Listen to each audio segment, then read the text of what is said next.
Bonsoir Olivier. Alors François Hollande annonce de la stabilité pour 5 ans en ce qui concerne les mesures sur la compétitivité. Finalement, est-ce que ce n'est pas de nature à satisfaire les chefs d'entreprise ?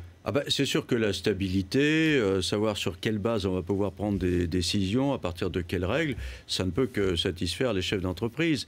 Mais à la condition tout de même que les mesures adoptées ne soient pas diluées dans le temps et qu'elles finissent par empêcher le sursaut nécessaire parce qu'il y a urgence. Même François Hollande le reconnaît. François Hollande qui a précisé aujourd'hui que les mesures ne seront annoncées concernant tous les aspects de la compétitivité, y compris le fameux coût du travail. Oui, mais en ajoutant que ça ne devait pas amputer le pouvoir d'achat, ce qui laisse un peu dubitatif sur l'importance des décisions qui vont être prises, comme s'il y avait la tentation de faire en sorte que les décisions prises apparaissent comme étant indolores, mais ce qui entraînerait immédiatement le risque qu'elles soient inefficaces. Alors depuis la campagne présidentielle, maintenant qu'il est élu, François Hollande, normalement, il a eu le temps de réfléchir. Alors pourquoi est-ce qu'il hésite encore ? Parce qu'il est face à une équation extrêmement compliquée.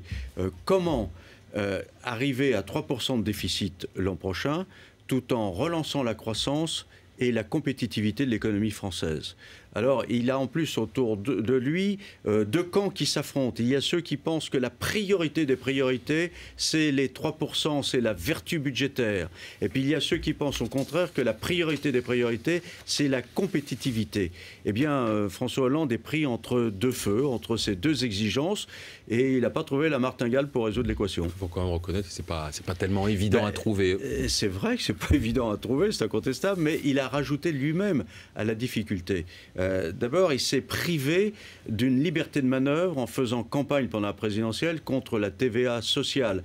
Et donc, il ne peut plus l'adopter maintenant. Et pourtant, Jean-Pierre Chevènement lui explique aujourd'hui que finalement, c'était la mesure la plus efficace et la plus immédiatement applicable.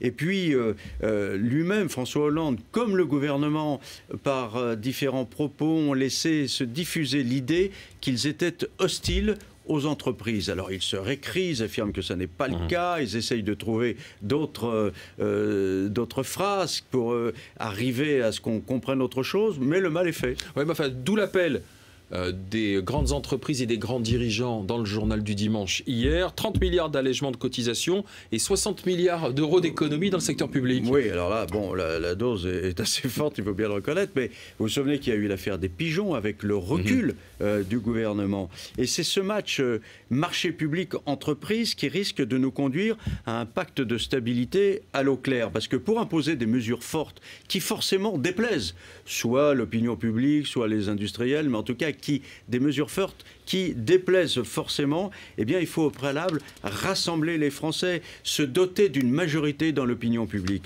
Or, François Hollande, comme le gouvernement, ne sont pas parvenus à se constituer cette majorité, faute d'une ligne directrice claire, d'une ligne directrice clairement affirmée.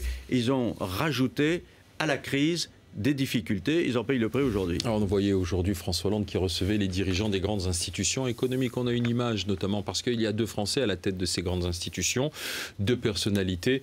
Il s'agit de Christine Lagarde qui est à la tête du Fonds monétaire international. Elle était précédemment dans le gouvernement de Nicolas Sarkozy.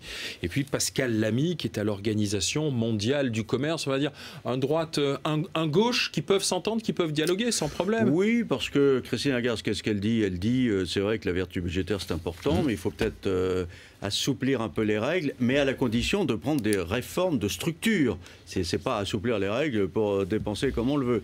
Quant à Monsieur Lamy, oui, Monsieur Lamy, lui, il est tout simplement dans l'optique de dire la mondialisation, il ne faut surtout pas revenir dessus.